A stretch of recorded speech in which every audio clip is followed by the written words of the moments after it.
Ayan, unti-unti na po kaming ginigipit at tinataniman na po kami ng mga ebidensya, etc. Panigurado ho, ang NBI, kumpletos recados po, may mga video, may mga etc. At kung ano-ano pa po yan. Di ba?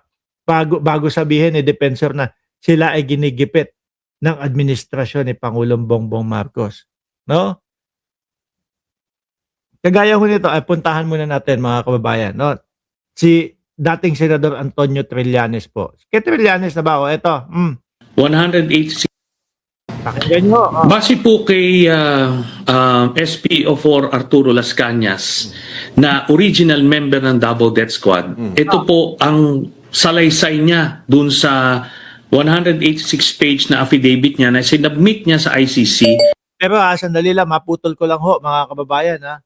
Grabe, si dating Senador Antonio Trillanes sa 10 taon ho, 2016, ngayon 2026, sa 10 taon mga kababayan.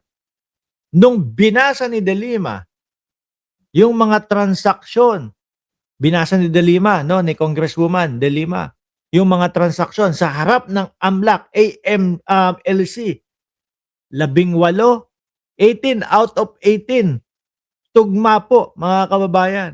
Ayun po yung matagal na pong ipinaglalaban ng dating Senador Antonio Trillanes. Oh.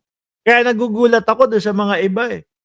Ang sinasabi ng mga DDS, wala, hula-hula lang yan ni Trillanes. Ang galing naman manghula ni Trillanes. 18, sa pool yung 18. Tugma doon sa AMLAC, mga kababayan. Tapos eto pa sinasabi ng ibang mga DDS, bilyonaryo na din pala ako. No? Kasi pag kinumpute mo yung pasok at labas ng pera doon sa bangko, bilyonaryo na. Kasi ganun ang ginawa nila. Doon sa 6.7 trillion. Billion lang, no? 6.7 billion. Andali. Pinlas minus. O sinabtract doon sa pumapasok, yung lumalabas, ang sinasabi, 2 billion pa din ho mahigit mga kababayan ang matitira. Like example, mga bossing, no? 6.4 yung pumaa. Example lang to. No? Tama ba? 6.7 eh. paano ba? Sandali. 4 million yung pumasok. Ayan, 4 million yung pumasok, no? Tapos, hindi, 4.7 million yung pumasok. Tapos, yung lumabas, 2 million. 4 million, meron pang 4.7 or something like that. Di ba? Ganun pa din. 2 billion pa din. Tapos kung itutugma mo ho, mga kababayan, doon sa SALN na isinumite ng mag-asawa, 88 million. Ang layo doon sa 2 billion na naging suma total nung nag-plus minus doon sa pasok at labas. Pero inyo po yun, di ba? Tuloy natin si Sentry. Na ito ay tinanggap ng ICC at ngayon nga, kinumpirma na ng ICC yung charges dahil binigyan ng halaga yung testimonya ni Arturo Las Cañas. Star witness siya dyan. Isang linggo siyang kasama kasi dati yan, dating Pangulong Duterte, di ba? Cross-examine ng mga abogado ng prosecution. Sandali, sorry po, no, dating senador. Umiinit to, nakikita ko din ho ito, mga kababayan. Madami yung hindi naman yung ganong kadami, hindi naman talagang yung sobra-sobra. Pero dumadaan sa newsfeed ko, no? Yung Senator Trillanes o si Sentry, pinapatakbo ng pagka-presidente sa 2028. Oo. Wala, natalo yung naratibo ng mga DDS. Yung naratibo ni Greco Bellica na ang sinasabi, meron pa bang naniniwala dyan kay Antonio Trillanes? Wala na ho yun, mga kababayan. Burado na po yun. Kayo po, tanungin ko, kung sakali na presidente ang takbuhin ni Antonio Trillanes III, the fourth, mga kababayan, tapos ang katambal niya ay isa sa administrasyon, iboboto nyo? Ako kung ganun po, kung like example kasi si si Attorney Leni Robredo talagang nagsabi na tatapusin niya yung kanyang termino doon sa kanilang lugar sa sa Bicol. Kung sakali na si Trillanes ang tumakbo tapos ang katandem sa pagka-vice-presidente, mas gusto ko si si Boying. Ano po? Pwede ba 'yon, no? Mas gusto ko tumakbo na katandem si Boying Remulla ho, mga kababayan. At Trillanes, tapos ang VP si Boying Remulla. No, pwede parehas matapang, parehas ewan ko na lang kung yung mga DDS, mga kababayan. Kasi yung boboto o yung mga kakamping 100% susuportahan si Trillanes, no? Mga government supporters naman po, mga kababayan, susuportahan naman po si Ombudsman Boying Remulla kung sakali. Tapos silang dalawa. Siyempre, tayo po, dahil sinuportahan natin at nakikita natin yung mga katotohanan lumalabas, boboto natin si Trillanes. Ganon din po yung kakamping. Pinagkatiwalaan ng pambato ng kakamping na si Trillanes, si Ombudsman Boying Remulla, siyempre ganon na po. Lubog yung kalaban. Sabi ni Alonly TV, ayaw na po ni Mayor Leni. Di ka sure dyan. Hindi tayo sure dyan. Bakit? No? 2026 pa lang, 2 taon pa. Alam nyo, kapag yung isang tao, nandiyan na. Tapos mamamayang Pilipino o taong bayan yung nagpe-pressure. Di ba? Yung nagpe-pressure, malamang mga kababayan, mga boss chipamo, sir, di kalaunan, mapapatakbo din po yan, si Attorney Leni Robredo sa pagka-presidente. Ngayon, medyo maaga pa.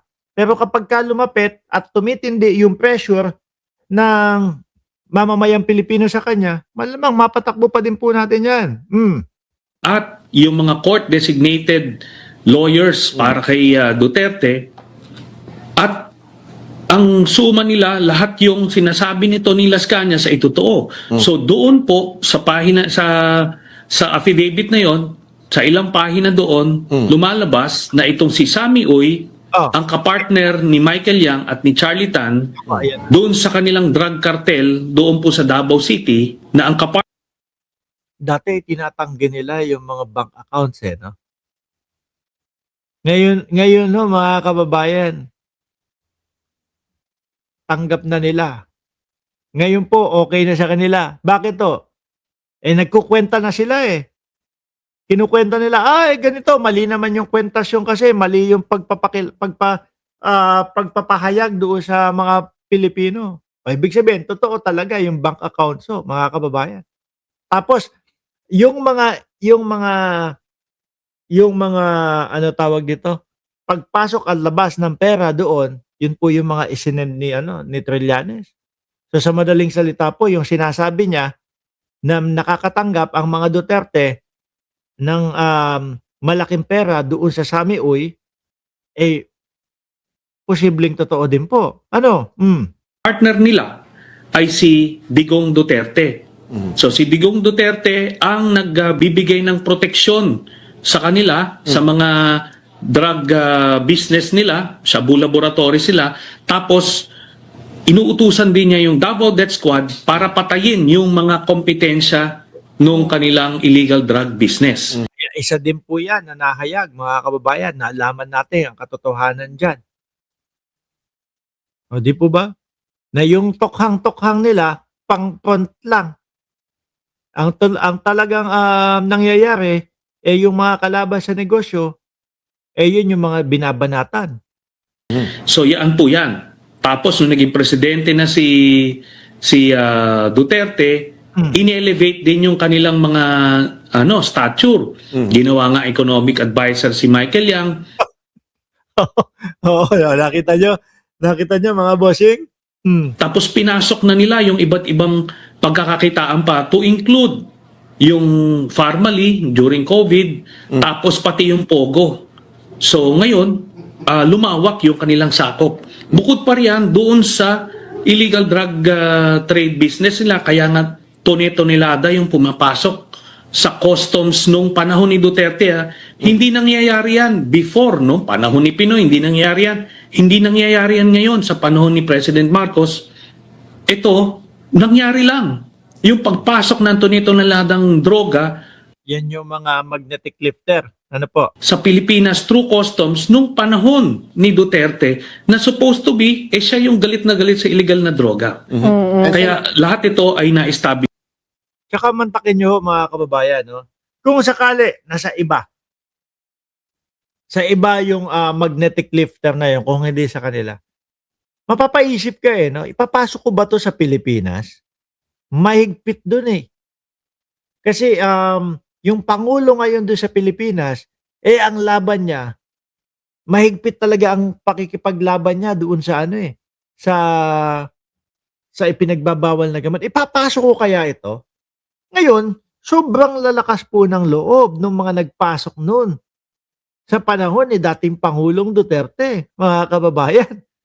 Di ba? Sabi ni Duca, ng Sarasa Force, kung di sa kanila.